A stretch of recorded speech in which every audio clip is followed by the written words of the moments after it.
हरे कृष्णा। भक्ति रसामृत सिंधु और श्लोक नंबर 247 से आरंभ हो रहा है।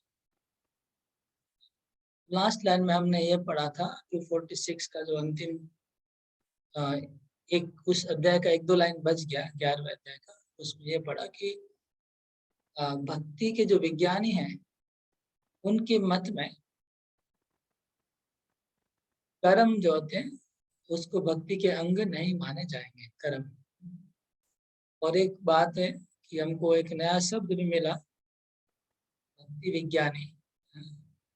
ये रूप गोस्वामी ने भक्ति विज्ञानी कहा है, मतलब साइंटिस्ट ऑफ स्पिरिचुअल साइंटिस्ट, भक्ति के साइंटिस्ट, भक्ति के साइंटिस्ट, प्योर डिवोशन सर्विस के साइंटिस्ट है। मतलब रिसर्च किए इनके ऊपर जो लोग ने। जीव गोस्वामी सबसे बड़े साइंटिस्ट है भक्ति के। उनका रिसर्च के हिसाब से कर्म जो है वो भक्ति में नहीं आता। जैसे मैंने उदाहरण दिया कि गरीब को दान देना, ये भक्ति में नहीं आता, तो भक्ति के अंग में नहीं आता है। लेकिन गाय को चारा खिलाना भक्ति में आ रहा है, क्योंकि वो भक्ति के अंग में लिखा है। गाय का चारा की बात दी है, गाय भगवान को प्रिय है। गाय, अश्वत्थ वृक्ष, ब्राह्मण और वैष्णव ये भगवान की प्रिय है। इनकी सेवा करने से भगवान खुशी होंगे, तो भगवान खुशी होंगे उसी को भक्ति करी जाएगी। ओके, अभी श्लोक नंबर 247 उसी से रिलेटेड है।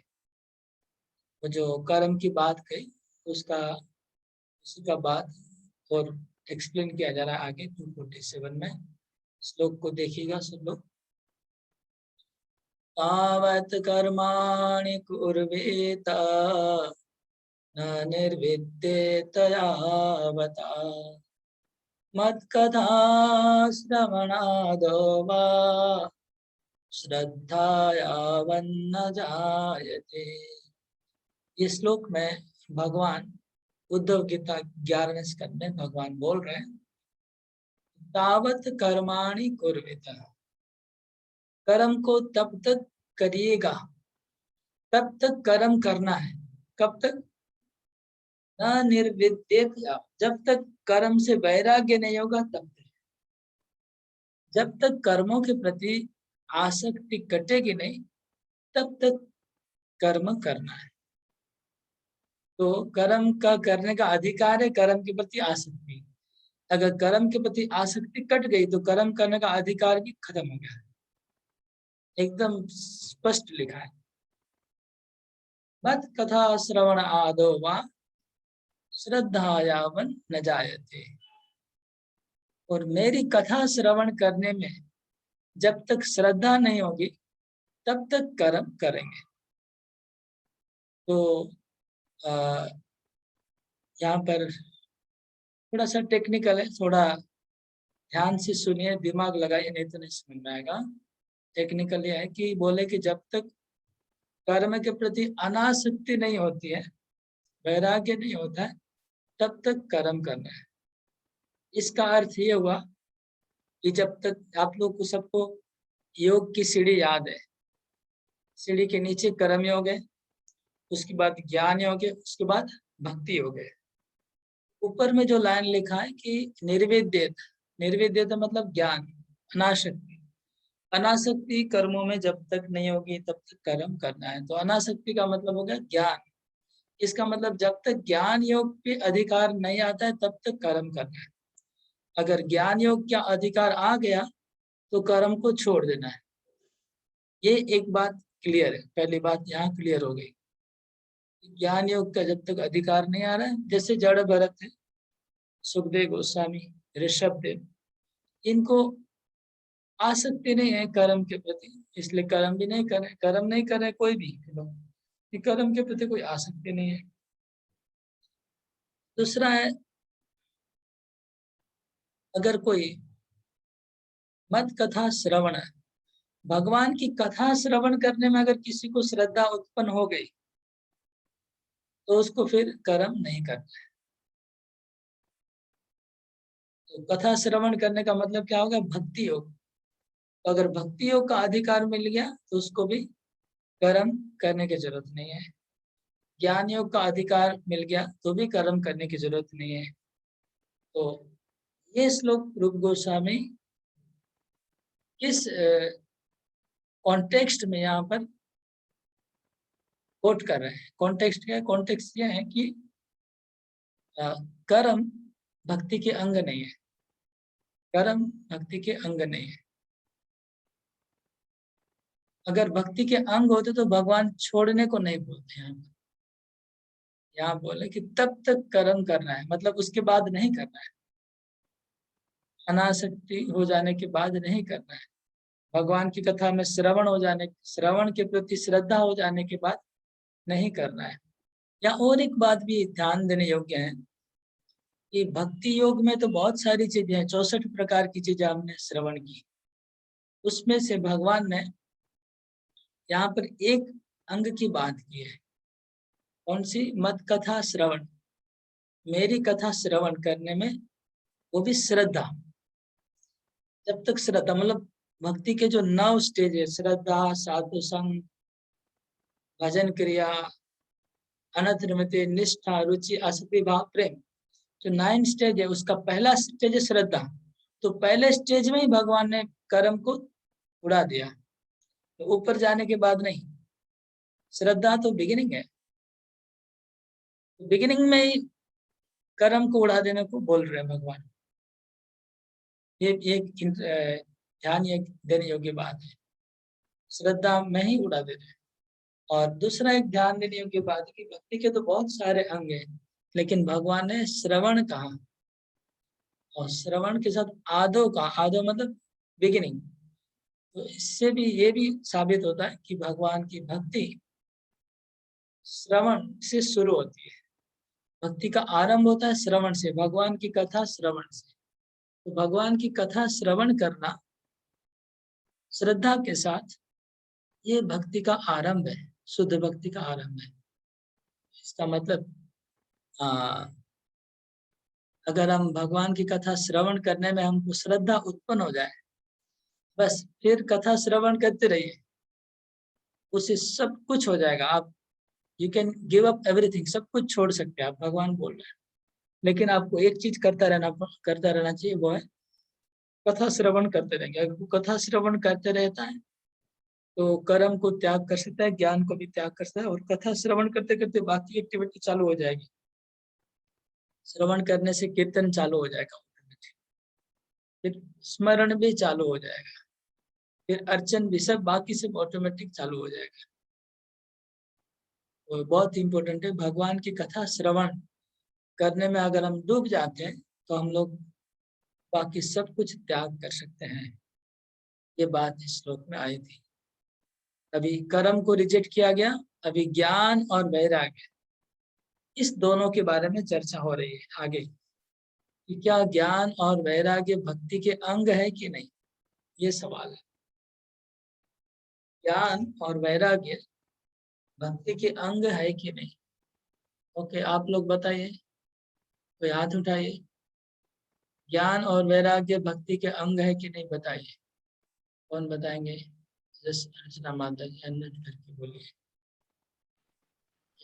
हरे कृष्णा प्रभु जी, ज्ञान और वैराग्य भक्ति के अंग है, क्योंकि उसे त्यागने के लिए नहीं कह रहे हैं, इसलिए वो भक्ति के अंग है। जो भी बात आ रही है तो उसको त्यागने के लिए नहीं कहा जा रहा, कर्म को त्यागने के लिए कहा जा रहा है, इसलिए कर्म उसका अंग नहीं है। जो भक्ति के अंग है उन्हें करने के लिए कहा जा रहा है। ओके, केसी पंडित प्रभु, यस, अनम्यूट करे बोलून। অ্যাকচুয়ালি ভক্তির অঙ্গ নয় এটা, কারণ এটাকে ইনিশিয়ালি দরকার হয়, পরে আর দরকার পড়ে না। অ্যাকচুয়ালি কৃষ্ণের উপরে অনুরাগটাই হচ্ছে আসল ব্যাপার। Very good, very good. Okay, Prabhu ji ने अच्छा आंसर दिया है। तो कहना है कि भक्ति का अंग नहीं है ज्ञान वैराग्य। ज्ञान वैराग्य खाली भक्ति में लाने में सहायता करते हैं, लेकिन भगवान के प्रति अनुराग होना ही जरूरी है, ज्ञान वैराग्य जरूरी नहीं है। तो हम सुनेंगे रूप गोस्वामी क्या बोलते हैं इसके ऊपर।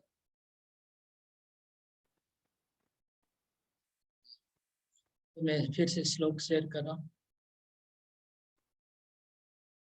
श्लोक नंबर 248 रूप गोस्वामी क्या बोलते हैं देख लीजिए ज्ञान और वैराग्य के बारे में। ज्ञान वैराग्यो भक्ति प्रवेशायोपयोगिता ईषत् प्रथममेवेति नांगत्वम् उचितं तयोः। एकदम स्पष्ट है, कोई कंफ्यूजन नहीं है। रूप गोस्वामी कहते हैं ज्ञान और वैराग्य भक्ति प्रवेश करने के समय काम में आते हैं। भक्ति में प्रवेश करने के समय ज्ञान और वैराग्य काम में आते हैं। कितना काम में आते हैं? ईषत्, थोड़ा सा भक्ति प्रवेश करने के समय ज्ञान और वैराग्य काम में आते हैं। इति, इस प्रकार न अंगत्वम उचितम तयो, ये भक्ति के अंग कहना उचित नहीं है। ये रूप गोस्वामी कह रहे हैं ज्ञान और वैराग्य को भक्ति के अंग नहीं माने जाएंगे। प्रवेश करने में सहायता थोड़ा कर सकता है। मुझे एक एग्जाम्पल याद आ रहा है, और अच्छा एग्जाम्पल याद नहीं आ रहा है, और कोई अच्छा एग्जाम्पल होगा तो आप लोग बता सकते हैं। शास्त्रों में कोई दिखाई नहीं दिया, लेकिन थोड़ा सा एक याद आ रहा है कि जब हम लोग दीपक जलाते हैं आरती के लिए भगवान का, तो दीपक जलाने के समय थोड़ा सा कर्पूर लगाते हैं। कर्पूर लगाने के बाद फिर हम आग दीपक को जलाते हैं, तो फिर हमारी आरती करते हैं भगवान का। तो कर्पूर जो है वो कंटिन्यूस, जो आग लगाने में कर्पूर की जरूरत नहीं है ना। आग लगाने के लिए कंटिन्यूस वो दीप शिखा चाहिए हमको, घी वाला वो बत्ती चाहिए। कर्पूर खाली स्टार्टिंग में लग जाता है थोड़ा सा, तो कर्पूर लगाने से जल्दी से आरती पकड़ लेगा, आग पकड़ लेगा। लेकिन वास्तव में कर्पूर के बिना भी आप बत्ती को जला सकते हैं, है कि नहीं? और कर्पूर आगे चल के नहीं जलेगा, आगे चल के आरती में दीपक ही अच्छा जलेगा, बत्ती घी वाला बत्ती अच्छा जलेगा। लेकिन स्टार्ट करने के लिए थोड़ा सा कर्पूर लगा देने से, तो ये ईषत् जो शब्द है वो बहुत अच्छा, मेरे ख्याल से ये एग्जाम्पल मुझे दिमाग में आया, इसको लगता है ये एग्जाम्पल से हम लोग समझ सकते हैं कैसे ईषत्, थोड़ा सा टच करना कर्पूर को, तो जल्दी से वो फिर वो जल जाता है, और फिर आगे चल के फिर बत्ती को ही जलना है। इसी प्रकार ईषत् मतलब थोड़ा सा ज्ञान और वैराग्य काम में आ सकता है, लेकिन आगे चल के वो बत्ती जलेगा। 249 यदुभे चित्त काठिन्य हेतु प्रायसतां मते सुकुमार स्वभावेयं भक्ति तदेतुरेरिता। क्यों ज्ञान को वैराग्य को भक्ति में क्यों नहीं रखा रूप गोस्वामी ने? उसका रीजन बता। ज्ञान और वैराग्य को भक्ति से अलग क्यों कर रहे हैं, उसका कारण बता रहे हैं। इसलिए कि वो चित्त काठिन, हृदय को कठिन बनाते हैं। ज्ञान और वैराग्य दोनों चित्त को, हृदय को कठोर कठिन बनाते हैं। और भक्ति क्या है? सुकुमार स्वभाव। भक्ति का स्वभाव सुकुमार है, मतलब कोमल। भक्ति कोमल, हृदय में भक्ति टिकती है। भक्ति का जो पौधा है वो बहुत कोमल है, सॉफ्ट है। और जैसे कहीं पेड़ लगाना है तो पत्थर के वाली जमीन में पेड़ नहीं लगेगा, आपको सॉफ्ट करनी पड़ती है, जमीन को सॉफ्ट करने से वहां पेड़ लगेगा। इसी प्रकार हृदय को सॉफ्ट रखना जरूरी है भक्ति के लिए। लेकिन ज्ञान और वैराग्य से हृदय कठोर हो जाता है। ये कहाँ लिखा है कि हृदय कठोर होता है? किसने बोला? तो बोलते हैं प्राय सताम मते, मतलब प्राय जितने भी आचार्य हैं उनका मत है। प्राय लिखा है, प्राय मतलब 100% एग्री नहीं है। ये बात, इस ओपिनियन में 100% एग्रीमेंट नहीं है, लेकिन प्राय मेजोरिटी भक्तों का यह मानना है, मेजोरिटी आचार्यों का, जितने बड़े बड़े संप्रदाय हैं मेजोरिटी वाले मानते हैं कि ज्ञान और वैराग्य से हृदय कठिन होता है। मेजोरिटी लोग मानते हैं, 100% नहीं है। कुछ लोग का मत में ज्ञान और वैराग्य भी भक्ति के अंग हैं, कुछ लोगों का ऐसा भी ओपिनियन है। एटलीस्ट ज्ञान वैराग्य को इम्पोर्टेंस दे रहे वो लोग। लेकिन रूप गोस्वामी का भी यही मत है कि ज्ञान और वैराग्य से हृदय कठिन होगा और भक्ति सुकुमार है, इसलिए आगे चल के उसकी जरूरत नहीं है। तो हमारा कर्पूर का एग्जाम्पल ही आगे बढ़ाते हैं। तो कर्पूर का अगर आरती करेंगे तो काला काला धुआं निकलता है इसलिए वो आगे बन जमता नहीं है उसका आरती। काला धुआं निकलता है और उसकी आग भी थोड़ी अलग प्रकार की होती है। लेकिन दोनों प्रॉब्लम है, तो उसका कर्पूर का जो आग जलता है वो भी आग का साइज भी अलग होता है, डिजाइन रंग भी थोड़ा रेडिश होता है और काला धुआं निकलता है। लेकिन जो घी का बत्ती है उसकी आग पूरी गोल्डन कलर की होती है और उसमें ज्यादा धुआं नहीं निकलता है, इसलिए आगे चल के कर्पूर नहीं जमता है। स्टार्टिंग में थोड़ा लगा दिया, थोड़ा काला धुआं निकल गया, प्रॉब्लम नहीं है। ठीक है, तो वही एग्जाम्पल सेट हो रहा है यहाँ पर भी। और इसी प्रकार तो ज्ञान और वैराग्य कठिन है, हृदय को कठोर बनाते। तो स्टार्टिंग में थोड़ा भक्त लोग कठोर होंगे तो चल जाएगा। स्टार्टिंग में भक्त लोग कठोर होते हैं, थोड़ा कठोर होते हैं मतलब अपने सगे संबंधियों से, पेरेंट्स से थोड़ा स्ट्रांगली डीलिंग करते हैं भक्ति में आने के समय। हाँ, थोड़ा कठोरता हो जाता है। हम लोग तो हमारा तो एक्सपीरियंस है खुद का। सब ब्रह्मचारी लोग, कई ब्रह्मचारी लोग ने ऐसा किया होगा, हमने भी किया। शुरू में परिवार वालों से बहुत कठोर व्यवहार किया, बहुत कठोर। अभी याद करके थोड़ा बहुत डर लगता है कि हमने ऐसा क्यों किया, नहीं तो आ नहीं पाते। ज्ञान और वैराग्य का प्रभाव स्टार्टिंग में वैराग्य बहुत ज्यादा आ गया था, इसलिए कठोरता से व्यवहार किया परिवार वालों से। और नहीं तो निकल भी नहीं पाते, इतना कठोर नहीं बनते तो वहां से निकल नहीं पाते, सॉफ्ट होने से वहां फंस जाते हैं। फंसना क्या, घर पे भी भक्ति होती है। लेकिन जो भी हो, तो स्टार्टिंग में इसका मतलब काम में आ रहा है। ज्ञान और वैराग्य थोड़ा सा कठोर रहने से भी चल जाएगा, लेकिन अभी कठोरता वैसी कठोरता नहीं है जैसे पहले थी। अभी अभी वो कठोरता नहीं है, अभी किससे इतना कठोर नहीं होता है। तो यही बात है। तो एग्जाम्पल अच्छा है, मैच भी हो रहा है। और ये बात भी हम प्रैक्टिकल भी अनुभव कर रहे हैं कि स्टार्टिंग में भक्ति में ज्ञान वैराग्य रहता है तो थोड़ा कठोरता रहता है भक्तों में। और अगर कठोरता स्टार्टिंग में नहीं है, मतलब आपका लगता है भक्ति में पता नहीं स्टार्टिंग ठीक हो रहा है कि नहीं, आप लोग देख लीजिए। स्टार्टिंग में कठोरता होता है, नहीं होता है तो फिर स्टार्टिंग। अच्छा, बिना ज्ञान वैराग्य के भी भक्ति हो सकता है, जैसे बिना कर्पूर का बत्ती जला सकते हैं। जरूरी नहीं है कि ज्ञान वैराग्य होना ही है। शायद सब आश्रम में, गृहस्थ आश्रम में शायद मुझे लगता है ज्ञान वैराग्य का प्रभाव नहीं पड़ेगा ज्यादा, उनको कठोर नहीं बनना पड़ता होगा ज्यादा। ओके, अगला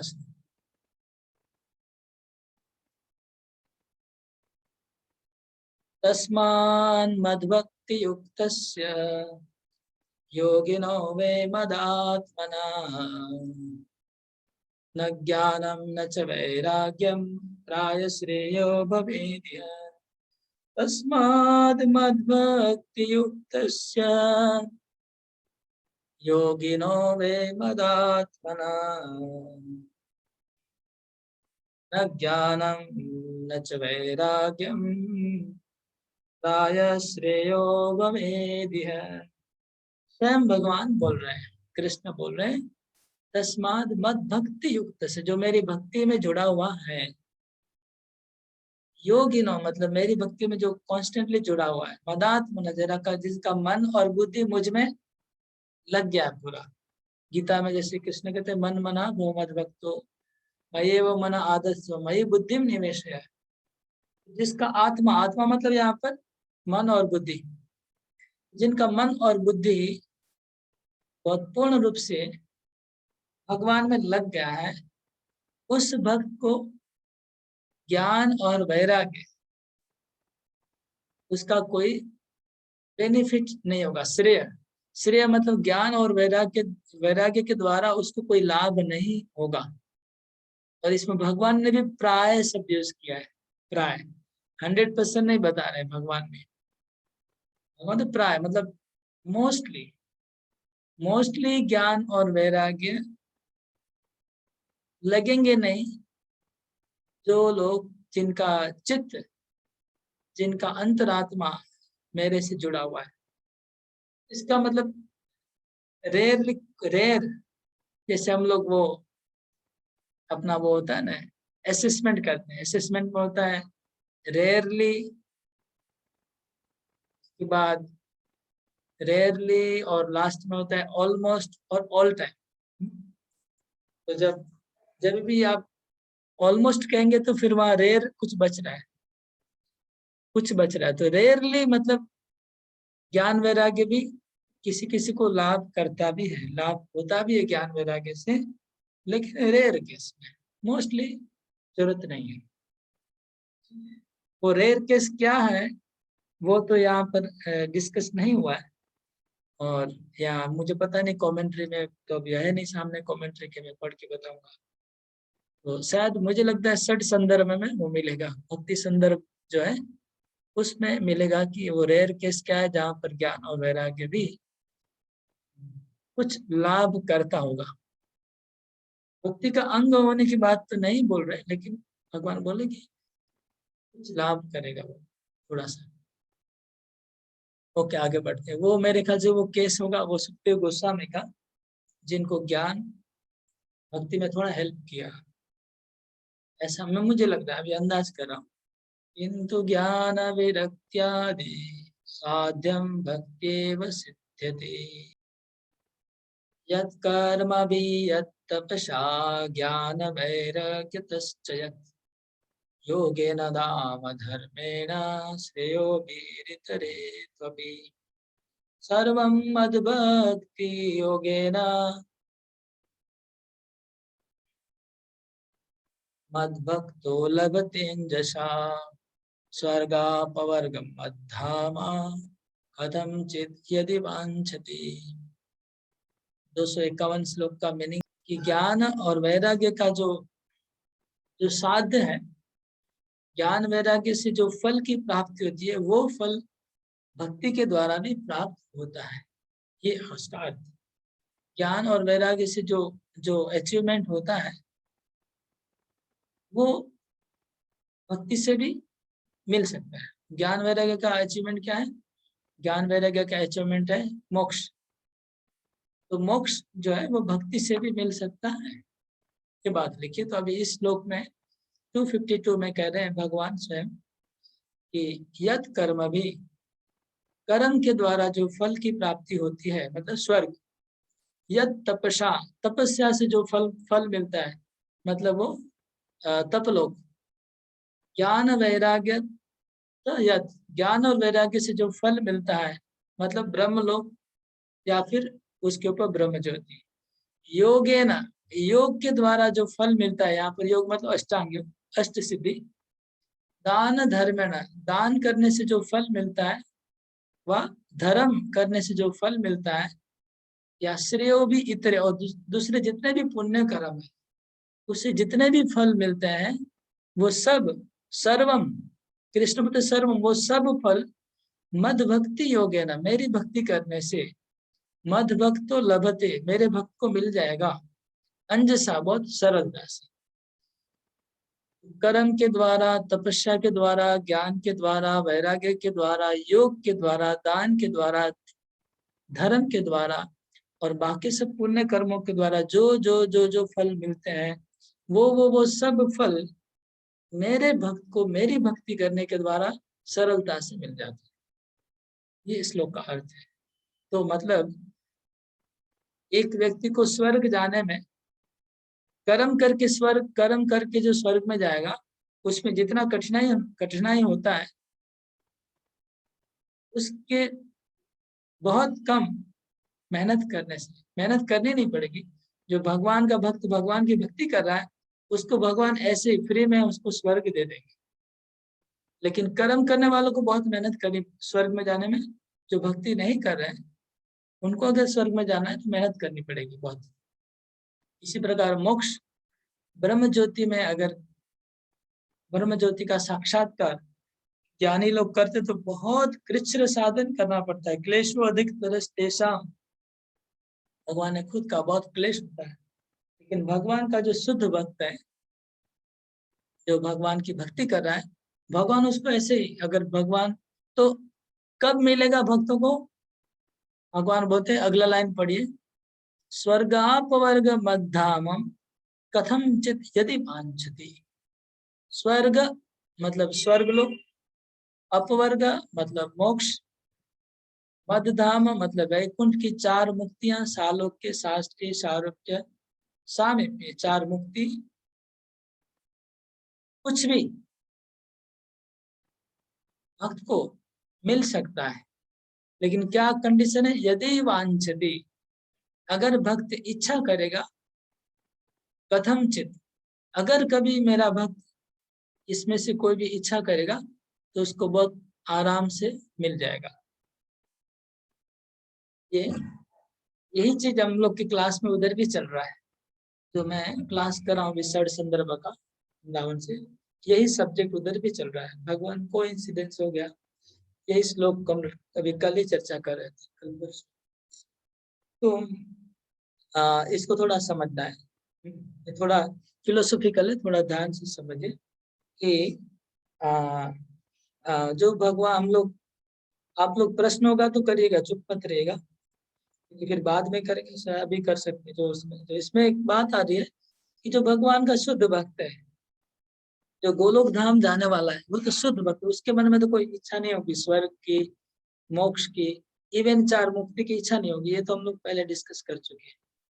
तो ऐसे ही है, सब लोग शुद्ध भक्ति कर रहे हैं और उनकी कोई इच्छा नहीं है। लेकिन अगर उस शुद्ध भक्त के मन में कोई इच्छा आ गई, बाय चांस इच्छा हो गई कि मुझे ब्रह्म साक्षात्कार करना है, मुझे देखना है ब्रह्म क्या है, मुझे अनुभव करने की इच्छा हो रही है, मुझे स्वर्ग का सुख क्या है मैं देखना चाहता हूँ, मैं वैकुंठ जाने के पहले या गोलोक जाने के पहले मैं वैकुंठ देखना चाहता हूँ, मेरी इच्छा अगर किसी को आ गई मन में, तो फिर उसको फिर वो मोक्ष के लिए कोई अलग से कोई साधन करने की जरूरत नहीं है। वो ब्रह्म साक्षात्कार करने के लिए, वैकुंठ की 4 मुक्ति के लिए अलग कोई उनको साधना करने की जरूरत नहीं है। नारायण की भक्ति, नारायण के पास जाने की जरूरत नहीं है।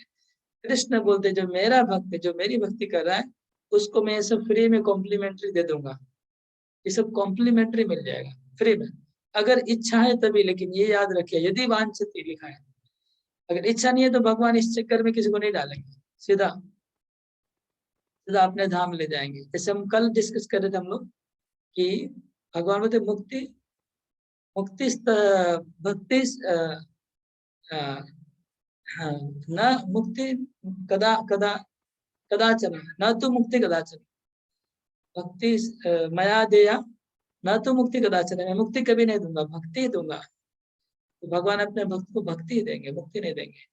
लेकिन बाय चांस अगर किसी को बहुत इच्छा है तो भगवान फ्री में देंगे। तो यहाँ सिद्धांत ये हुआ कि अगर हम भगवान की भक्ति करते रहे, शुद्ध भक्ति, और कुछ करने की जरूरत नहीं। अगर और कोई इच्छा भी है तो भी इधर से ही पूरी हो जाएगी, भगवान पूरी कर देंगे। भगवान सर्वे सर्वा, सबके मालिक है, सब मुक्ति के भी इंचार्ज है, स्वर्ग के भी इंचार्ज है, सबके इंचार्ज भगवान है। तो भगवान चाहते कि हम लोग और कहीं नहीं जाए इधर उधर, इसलिए ऐसी बात बोल रहे हैं। तो ये अभी स्पष्ट हो गया होगा। हाँ, भावना में यस, हाँ म्यूट करके। हरे कृष्ण प्रभु जी।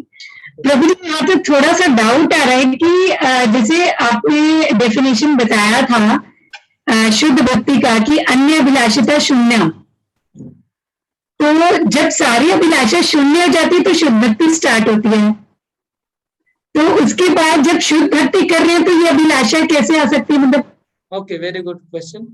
ये हम लोग का उसमें षड संदर्भ में डिस्कस हुआ था, इसलिए मैं आंसर दे पा रहा हूँ, तो मैं भी आंसर नहीं दे पाता। तो वहाँ डिस्कस हुआ षड संदर्भ में, जीव गोस्वामी लिखते हैं कि शुद्ध भक्त में इच्छा नहीं होती है, ठीक है, लेकिन शुद्ध भक्त के अंदर इच्छा नहीं है, मैं मानता हूँ, इसमें कोई आपका गलत नहीं है, बिल्कुल सही है। लेकिन भगवान की सेवा के लिए अगर इच्छा हो तब भगवान पूरी कर देंगे, भगवान की सेवा के लिए, ऐसा लिखा है।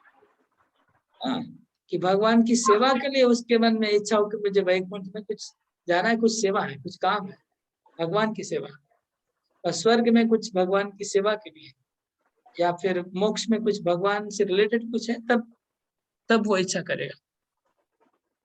वो तो फिर प्रभु जी भक्ति का ही पार्ट हो गया, शुद्ध भक्ति का ही पार्ट हो गया। कि अगर उसको हाँ, शुद्ध भक्ति का पार्ट हो गया, ठीक बोल रहे हैं कि शुद्ध भक्ति है भगवान की सेवा करना। भगवान की सेवा करना मतलब शुद्ध भक्ति, ठीक है, ठीक बोल रहे हैं। ये हम लोग को भी, हमारे मन में भी एक क्वेश्चन एक्चुअली था, लेकिन जब वहां पर स्ट्रांगली एस्टेब्लिश किया है, मैं फिर क्वेश्चन नहीं किया। तो शुद्ध भक्ति का पार्ट है ऑब्वियसली कि हम शुद्ध भक्ति क्या है कि हम जहाँ भी रहेंगे भगवान को खुशी करेंगे, है ना। चाहे पृथ्वी में रहेंगे, चाहे स्वर्ग में रहेंगे, चाहे वैकुंठ में, चाहे नरक में, चाहे गोलोक में, कहीं पर भी रहेंगे तो भगवान को खुशी करना, ये शुद्ध भक्ति है। शुद्ध भक्ति मतलब कुछ नहीं चाहेंगे कि हमको फलानी जगह जाना है, ऐसा कोई पर्टिकुलर इच्छा नहीं रहेगा, ये शुद्ध भक्ति है। ओके, अभी कोई भक्त स्पेशली चाहता है कि मैं स्वर्ग में जाके भगवान की सेवा करूं, ऐसा उसके अंदर इच्छा हुई, तो ये अनकॉमन है, सबके अंदर ऐसा नहीं होगा, एक्सेप्शन है, तो भगवान उसकी इच्छा पूरी करेंगे। यहाँ पर प्रभु जी मेरे को एक और थोड़ा सा डाउट आ रहा है कि दो चीजें हैं। अगर वो अपनी अभिलाषा से, अपनी इच्छा से अगर जाता है, सपोज उसका मन हुआ कि मैं वहां पर जाकर, जैसे आपने बताया अभी कि भगवान की सेवा करूं स्वर्ग में जाकर या वैकुंठ में जाकर, तो वहां पर उसके थोड़ा सा, वैकुंठ में तो नहीं खैर, लेकिन स्वर्ग वगैरह में तो फिर उसका थोड़ा पतन होने का चांसेस है अगर वो अपनी इच्छा से जाता है। अगर भगवान की इच्छा से जाएगा भगवान की सेवा के लिए, तो फिर तो वो भक्ति का ही पार्ट होगा। एम आई राइट? ओके, इसमें एक बात फाइन है, फाइन सूक्ष्म है, वो समझना है कि यहाँ भक्त इच्छा कर रहा है लेकिन प्रयास नहीं कर रहा है, ये बात स्पेशल है। यहाँ बड़ी बात है कि भक्त इच्छा कर रहा है कि मुझे स्वर्ग में जाके भगवान की सेवा करनी है, लेकिन प्रयास नहीं कर रहा है जाने के लिए। भगवान बोलते प्रयास करने की जरूरत नहीं है, खाली भक्ति करते रहो, मैं तुम्हारी इच्छा पूरी कर दूंगा। ओके, ये बात है। तो वो प्रयास नहीं कर रहा है, और दूसरा जो है वो प्रयास करता है भाई स्वर्ग जाने के लिए, वो भक्ति के प्रतिकूल है प्रयास करना। अगर हम इच्छा करते हैं, भगवान जब इच्छा पूरी करेंगे तो भक्ति के प्रतिकूल नहीं होगा। ठीक है जी, क्लियर? ठीक है जी। हाँ, संतोष प्रभु। हरे कृष्ण प्रभु जी। प्रभु जी वही था, वो उसी के बारे में थोड़ा डाउट था कि जैसे स्वर्ग में चले जाएंगे तो फिर हम भक्ति से अलग हो सकते हैं या फिर हम वहां से फिर बैकुंठ जाएंगे, ऐसा? हाँ, तो स्वर्ग जाने को नहीं बोल रहे हैं इधर भगवान कि स्वर्ग में जाइए सब। हाँ, हम लोग भी स्वर्ग का प्रचार नहीं कर रहे हैं, लेकिन ये करगा अगर भक्त के मन में स्वर्ग जाने की इच्छा होगी तो भगवान उसको पूरी कर देंगे, करेंगे। वही जा था। सकता है, मतलब स्वर्ग में जाना चाहता तो भक्ति का इतना पावर है कि स्वर्ग में आपको पहुंचा सकता है, ये बोला जा रहा है। मतलब भक्ति का इतना पावर है कि स्वर्ग देने की क्षमता भक्ति में है, भक्ति की महिमा बताई जा रही है। इसमें क्या कोई डाउट है कि भक्ति जो है वो सफिशिएंट है स्वर्ग देने के लिए, आपको अलग कुछ नहीं करना है, स्वर्ग जाना है तो। ये प्रभु जी क्लियर हो गया डाउट। क्या क्लियर हुआ बताइए? जैसे कि हमारी इच्छा होगा तो हम स्वर्ग जा सकते हैं, भगवान हमको पूरा कर सकते हैं, मगर ऐसा नहीं है कि हमको स्वर्ग जाना है। राइट। और ये भी है कि भगवान भी जनरली अपने भक्तों की भौतिक इच्छा इतना जल्दी से पूरी नहीं करते, वो देखते उसका भला बुरा उसके बाद पूरी करते हैं। ऐसा नहीं कि वो हम लोग को स्वर्ग इच्छाएं भेज देंगे और हमको पतन, भगवान हमको ऐसे गिरने नहीं देंगे। लेकिन यहाँ भक्ति की महिमा कही जा रही है कि भक्ति का जो क्रेडिट है, उस क्रेडिट से आप स्वर्ग को परचेस कर सकते हैं। वो क्रेडिट कार्ड बड़ा है, मोक्ष को परचेस कर सकते हैं, वैकुंठ को परचेस कर सकते हैं भक्ति का क्रेडिट से। लेकिन मोक्ष का जो क्रेडिट कार्ड है उससे आप वैकुंठ को परचेस नहीं कर सकते, और गोलोक को भी परचेस नहीं कर सकते। ठीक है, ये बात बोल रहा है। भक्ति के अंदर वो क्रेडिट है, दे सकता है आपको स्वर्ग, भक्ति दे सकता है, और बहुत बहुत सस्ते में आराम से दे सकता है। ये बात मुझे लगता है इसको तो समझने में कोई दिक्कत नहीं होगा। हम्म, अगर सवाल ये है कि नहीं जाना चाहिए कि जाना चाहिए, वो बात दूसरा है, वो बात जी। का डिस्कस नहीं हो रहा है, जाना चाहिए कि नहीं जाना चाहिए। अरे रुचिमुद्भवतस्तत्र जनस्य भजने हरे विशेषो गरिष्ठोऽपि रागप्रायो विलीयते। यहाँ रूप गोस्वामी कहते हैं कि अगर हम भगवान की भक्ति में रुचि बढ़ाते रहेंगे, भगवान के भजन में रुचि बढ़ाना हमारा काम है। अगर रुचि बढ़ गया ना तो कितना भी ज्यादा भौतिक आसक्ति है वो आसक्ति कट जाएगा। ये क्यों बोल रहे हैं? ये बोल रहे हैं वैराग्य को समझाने, क्योंकि वैराग्य क्या है? संसार के प्रति दूर होना। तो संसार से दूर होने के लिए हम लोग वैराग्य और ज्ञान का अवलंबन करते हैं। तो अगर कोई कहता कि ज्ञान और वैराग्य के बिना हम संसार की हमारी आसक्ति कम नहीं होगी, हम संसार से निकल नहीं पाएंगे, हमारी भौतिक अटैचमेंट कैसे टूटेगा ज्ञान और वैराग्य के बिना? तो गोस्वामी कहते हैं अगर भगवान की भक्ति में अगर रुचि उत्पन्न कर देंगे तो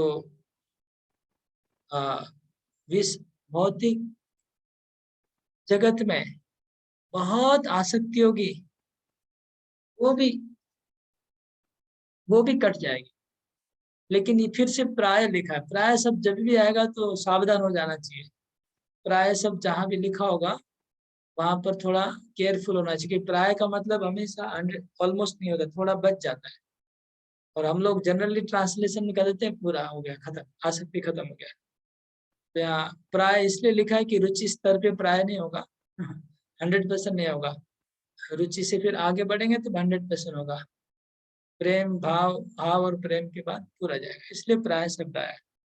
हाँ, प्राय शब्द का उद्देश्य यही है और कुछ नहीं है। तो ठीक है, ये बात मतलब कोई पूछ सकता है कि ज्ञान और वैराग्य के बिना संसार से आसक्ति कटेगी नहीं। तो उसका उत्तर ये है कि रुचि भगवान के प्रति जब हो जाएगी कथा में, तब विषय के प्रति आसक्ति चली जाएगी। तो हमें प्रयास करना चाहिए रुचि किसी भी प्रकार से भगवान में अगर रुचि आ जाए तो उसको रुचि प्राप्त करने का प्रयास करना चाहिए। अभी वो जो इम्पोर्टेंट श्लोक है याद करने वाला वो आ गया है सामने।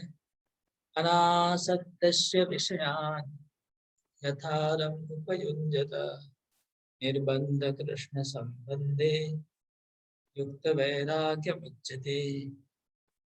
तो अभी वो श्लोक आ गया जिसको आप लोग पूछ रहे थे कि इसको एक्सप्लेन करना है।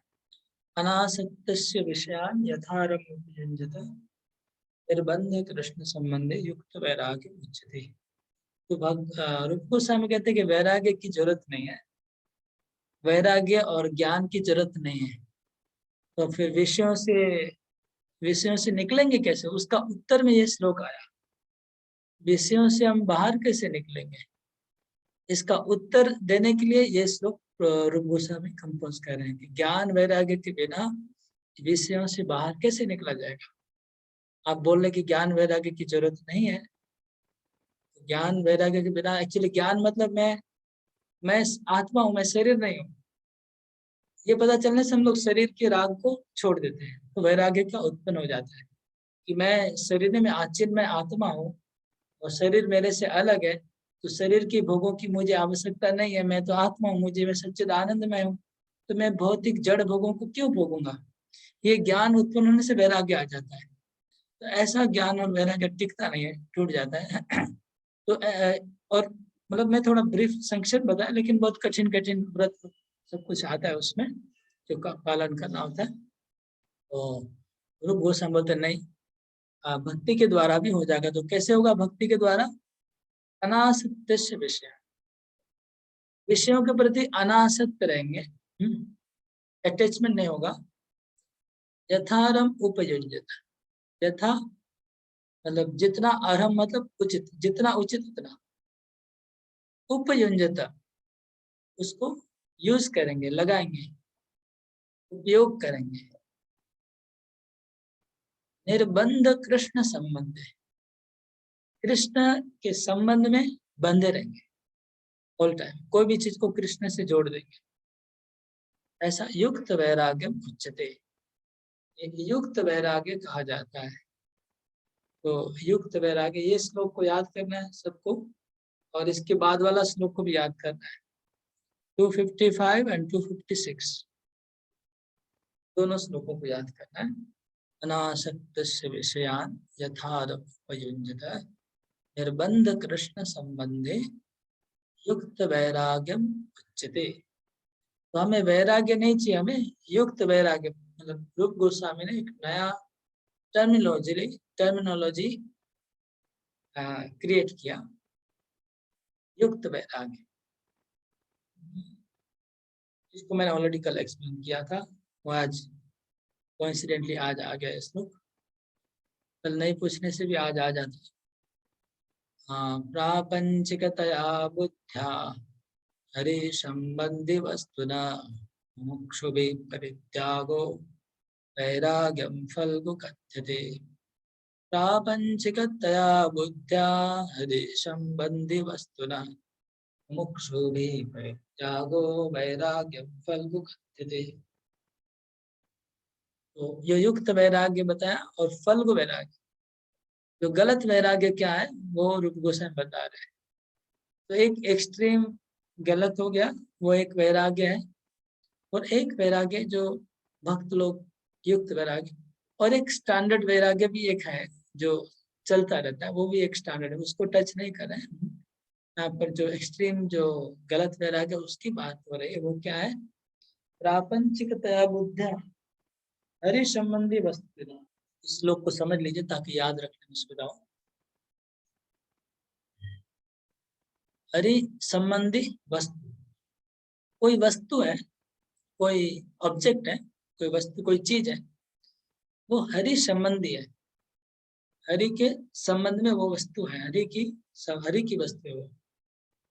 उसको हम प्रापंचिक बुद्धि से, बुद्धिया मतलब प्रापंचिक समझ, प्रापंचिक मतलब उसको माया, उसको जड़, उसको माया का बंधन समझ के मुमुक्षु भी, जो मोक्षाकांक्षी होते हैं, मोक्ष संसार के बंधनों से निकलना चाहते हैं, बंधन के भय से उसको छोड़ते रहते हैं, ये वैराग्यम फल्गु कहते हैं। ये फल्गु वैराग्य, फल्गु मतलब होता है इनसिग्निफिकेंट, तुच्छ, वो लाइट गहरा नहीं है, फल्गु वैराग्य, वो फल्गु वैराग्य है। हाँ, इसका उदाहरण क्या है कि भगवान की संबंधित वस्तु को मोक्षकामी फिर त्याग कर देते हैं, माया का बंधन समझ के त्याग कर देते हैं। उसका उदाहरण, इसके लिए बेस्ट एग्जाम्पल एक्चुअली जैन धर्म का है, क्योंकि मेरा बैकग्राउंड वो है तो मुझे वही याद आता है, तो मेरे से ज्यादा मुझे मैच कर जाता है। तो जैन धर्म में ये इसका बहुत बड़ा, बहुत हंड्रेड एग्जाम्पल दे सकते हैं। जैसे वहां पर इसको वो स्ट्रिक्टली फॉलो करते हैं ना, मुमुक्षु ज्यादा होता है, वैराग्य स्ट्रिक्ट होता है। जैसे वो लाइट नहीं जलाना, लाइट नहीं जलाते, लाइट नहीं जलाएंगे क्योंकि लाइट जलाना भी उनके लिए कर्म का बंधन है। अभी धीरे धीरे मॉडर्नाइज हो रहा है उनका जैन धर्म भी, थोड़ा थोड़ा क्या बोलते हैं उसको, हाँ, थोड़ा मॉडिफिकेशन किया जा रहा है, करेक्शन हो रहा है, मॉडर्नाइज किया जा रहा है, लेकिन पहले नहीं चलता था। ओके, तो ये ज्ञान मार्ग में जो लोग होते हैं, जो मोक्ष ब्रह्मवादी होते हैं, मोक्ष कामी होते हैं, वो लोग जो जो त्याग करते हैं, लाइट नहीं जलाते। अब लाइट जलेगा तो हम भगवान का किताब पढ़ेंगे, तो वो लाइट भगवान की सेवा में लग रहा है, लेकिन उसको अगर हम त्याग कर देते हैं तो ऐसा त्याग, मतलब ये त्याग का क्या मूल्य है, फल को वैराग्य कहा जाता है। ये त्याग करने से बहुत बड़ा फायदा नहीं होता है, लाइट को त्याग करने से बहुत कुछ फायदा नहीं होगा, फल को वैराग्य है। इसी प्रकार से बहुत सारी चीजें हैं। जूता नहीं पहनना, जूता नहीं पहनना, अब जूता पहन के अगर काम हमारा ज्यादा हो रहा है, जूता नहीं पहनने से वो काम नहीं बन रहा है, पाँव में छोले पड़ जा रहे हैं, कुछ प्रॉब्लम है, तो फिर उस केस में जूता पहन लेना। इसमें बहुत सारा कॉन्ट्रडिक्शन भी आएगा, जो पॉइंट बोलेंगे इसमें देश काल पात्र के हिसाब से सब परिवर्तन होता है नियमों का। कुछ एग्जाम्पल प्रभुपाद जी ने सीधा एग्जाम्पल दिया लैपटॉप का, मोबाइल का, माइक्रोफोन का। हाँ, हम लोग सब यूज कर रहे हैं मोबाइल, लैपटॉप, माइक्रोफोन, हारमोनियम, करताल, मृदंग सब यूज कर रहे हैं। ये सब चीजें ज्ञान मार्ग में नहीं चलती है। मोक्षकामी लोग मृदंग, करताल, हारमोनियम, मोबाइल, लैपटॉप इसको सब माया समझते हैं, लेकिन अगर भगवान की सेवा में लगा रहे हैं तो वो माया नहीं है। इसको फल को आगे का यही एक्सप्लेनेशन। वर्णाश्रम धर्म भी एक प्रकार से वो मोक्ष ज्ञानी लोग उसका रिजेक्ट करते हैं, वर्णाश्रम धर्म को टोटली रिजेक्ट करते हैं, ये पूरा माया है ज्ञान वर्णाश्रम। लेकिन भक्ति में हम लोग वर्णाश्रम धर्म को स्वीकार करते हैं, क्योंकि वो हरि संबंधी वस्तु, हरि ने बनाया, भगवान ने बनाया वर्णाश्रम को, और वो भक्ति में सहायता होता है। वर्णाश्रम को फॉलो करने से भक्ति में सुविधा हो रही है, इसलिए हम उसको स्वीकार कर रहे हैं वर्णाश्रम में। ऐसे बहुत सारी चीजें एग्जाम्पल में आ सकती है। अगला, प्रोक्तेन लक्षणेनैव भक्तिरधिकृतस्य च अंगत्वे सुनिरस्तेपि इत्यादि अखिल कर्मणाम। ये जो ज्ञान और वैराग्य, इनको भक्ति के अंग से निकाल दिया गया। भक्ति अंग में सुनिरस्ते मतलब निकाल दिया। हाँ, तो फिर भक्ति के जो कर्म है, हाँ, जैसे श्रवण करना, कीर्तन करना, भगवान के लिए भोग लगाना, ये क्या है? ये भक्ति नहीं है क्या? तो वो भक्ति है, उसको कर्म में नहीं आएगा, वो भक्ति है। भगवान का बुक पढ़ना, वो ज्ञान मतलब भागवतम पढ़ना, इसको ये क्या भक्ति नहीं? हाँ, ये भक्ति है, इसकी बात नहीं हो रही है। इन कर्म की और ज्ञान और वैराग्य की इनकी बात नहीं कर रही है। तो भक्ति के अंगी हैं, डायरेक्ट भक्ति के अंग है। यही इसका अर्थ मुझे लग रहा है। कुछ चेंज होगा तो बाद में बताऊंगा। ज्ञानस्याध्यात्मिकस्यापि वैराग्यस्य च फलगुणा स्पष्टार्थं पुनरपि तदेवेदं निराकृत। एक आध्यात्मिक ज्ञान है जिसकी जरूरत है, और एक ऐसा ज्ञान है जिसकी जरूरत नहीं है। इसी प्रकार एक युक्त वैराग्य है जिसकी जरूरत है, और एक फल को वैराग्य है उसकी जरूरत नहीं है। तो इसको बोले क्लेरिफाई करने के लिए दो श्लोक रूप गोस्वामी ने दिया, डिफरेंस बताने के लिए कि रियल वैराग्य है जो वास्तव में जरूरत है, वो 255 वाला है, वो रियल वैराग्य है जो जरूरत है, ठीक है। और 256 वाला जो श्लोक में है वो फल्गु वैराग्य जिसकी जरूरत नहीं है। इसी प्रकार ज्ञान का भी होगा, सेम फॉर्मूला ज्ञान में भी लगाना है कि ऐसा ज्ञान जो भक्ति युक्त ज्ञान होगा वो लगेगा, जो ज्ञान भक्ति युक्त नहीं है वो त्यागना है। ये सेम फॉर्मूला कर्म के लिए भी जाएगा, यही बताया जा रहा है। तो अभी और कुछ स्पष्ट कर रहे हैं, और कुछ डाउट्स को क्लियर करने के लिए अगले श्लोक आ रहे हैं, क्या ये भक्ति है कि नहीं। धन शिष्यादि भेदद्वारे या भक्तिरुपपाद्यते विदुरत्वादुत्तम समता तस्याश्च नांगता। और एक बहुत इंपॉर्टेंट बात है, ये तो हम लोग हमारे सब लोग ध्यान से सुनेगा, वेरी वेरी इंपॉर्टेंट। धन मतलब पैसा, शिष्य मतलब डिसाइपल। जो चैतन्य महाप्रभु का ना धनम ना जन्म, मुझे धन नहीं चाहिए, मुझे ज्यादा शिष्य नहीं चाहिए। तो ज्यादा धन और ज्यादा शिष्य के द्वारा जो भक्ति होती है, हाँ, इसका मतलब क्या? ये भक्ति के अंग नहीं है। ज्यादा शिष्य होना भक्ति का अंग में नहीं आता है। ज्यादा धन होना भक्ति का अंग नहीं है। इसको कोई बोलने की आवश्यकता नहीं है। ये बात बोलने की फिर भी बोल रहे हैं ताकि कोई मूर्ख लोग होगा उनको समझाने के लिए कि ज्यादा धन होना भक्ति का अंग नहीं है, ज्यादा शिष्य होना भक्ति का अंग नहीं है। विदुरत्वा बहुत दूर की, मतलब इसका कोई सवाल नहीं है, दूर की बात है। और उत्तम हान्या, उत्तमता हान्या,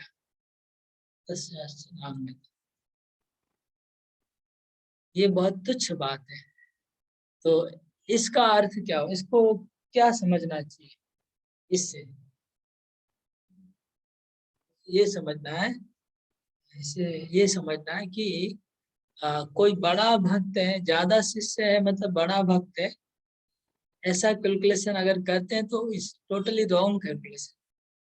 हाँ, और कोई बहुत पैसे वाला है मतलब बड़ा भक्त है, ये कैलकुलेशन भी बहुत रॉन्ग है।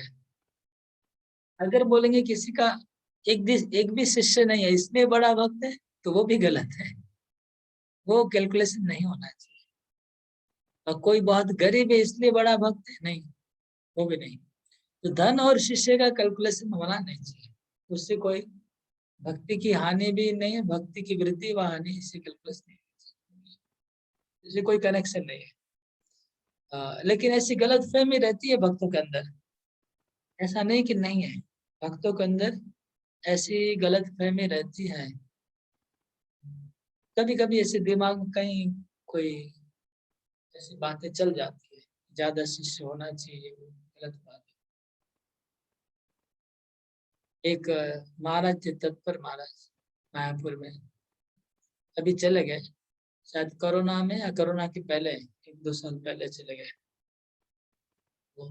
वो हम लोग थोड़ा बहुत फ्रेंकली सबसे मिलते थे, बात करते थे। एक बार मुझे बोले कि वो बात उन्होंने कहा कि, उन्होंने गुरु के लिए अप्लाई किया था, उनको गुरु का अप्लाई नहीं हो रहा था, पास नहीं हो रहा था। तो मुझे बोले कि, मैं बोला महाराज क्या जरूरत है गुरु बनने की, क्या फायदा होगा? उन्होंने बोला कि नहीं, हमको बहुत शिष्य बनाना है, 20,000 शिष्य बनने से हमको गोलोकधाम में मंजरी बन पाएंगे। तो ऐसा कैसा गलतफहमी दिमाग में कहाँ से आ गया? ऐसा सब गलतफहमी नहीं होना चाहिए कि 10,000 20,000 शिष्य होने से गोलोकधाम में कोई विशेष स्थान मिलेगा, ऐसा कोई सोचता है तो बोगस है। मैंने कभी कोई शास्त्र में आज तक पढ़ा नहीं कि अगर बहुत डिसाइबल होंगे तो गोलोकधाम में जब जाएंगे, हाँ वृंदावन में, तो वहां पर इतने शिष्य लेके उधर जाएंगे तो कोई स्पेशल पोजीशन होगा, टोटली बोगस है।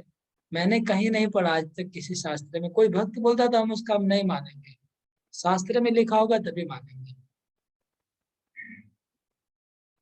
तो ये बात गलत है, ज्यादा शिष्य से कोई मतलब नहीं है, ज्यादा धन से तो कोई सवाल ही नहीं हो, तो कोई इस बात का तो कोई मानेगा ही नहीं।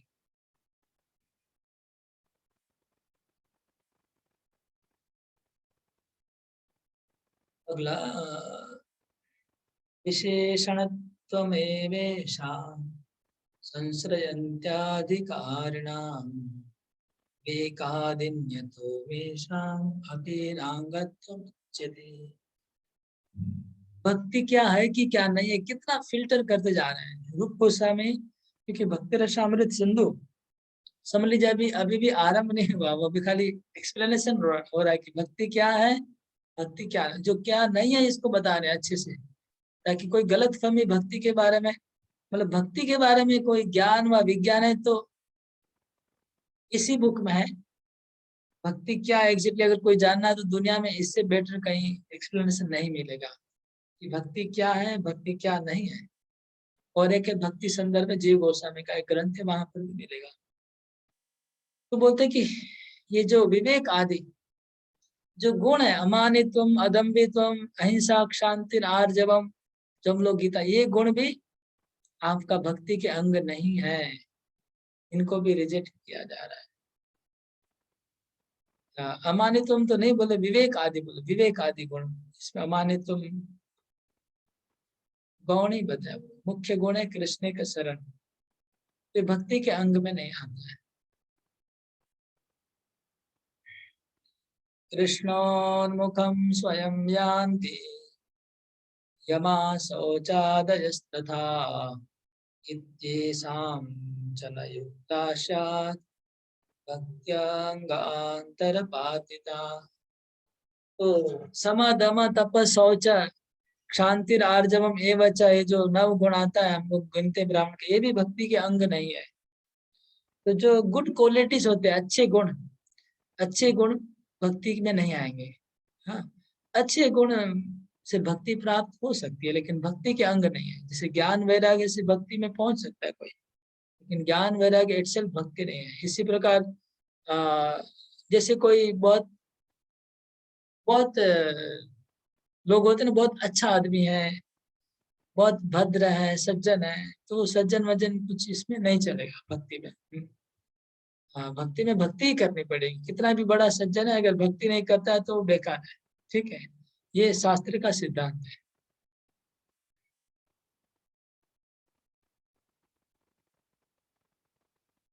स्कंद पुराण से रेफरेंस दे रहे हैं।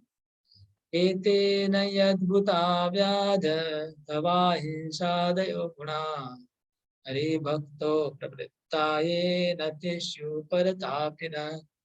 इसका डायरेक्ट प्रूवन एग्जाम्पल दे रहे हैं रूप गोस्वामी। शॉर्ट में बोल देना पड़ेगा क्योंकि अभी कॉन्टेक्स्ट में आ गया। ओके, तो नारद मुनि एक शिकारी को मिले। शिकारी को नारद मुनि ने बोला कि तुम आधे पशु क्यों मार देते हो, पूरा मार डालो, आधा आधा मार के छोड़ दे दो ना। वो बहुत तड़पते थे, तड़प के वो हंसता था, उसको मजा आता था। तो नारद मुनि बोला ऐसा करो, तुम पूरा मार डालो, आधा मत मारो। हाँ, माना है तो पूरा मार डालो। तो वो बोला क्यों क्यों ऐसा बोल रहे हैं? देखिए प्रीचिंग कैसे होता है।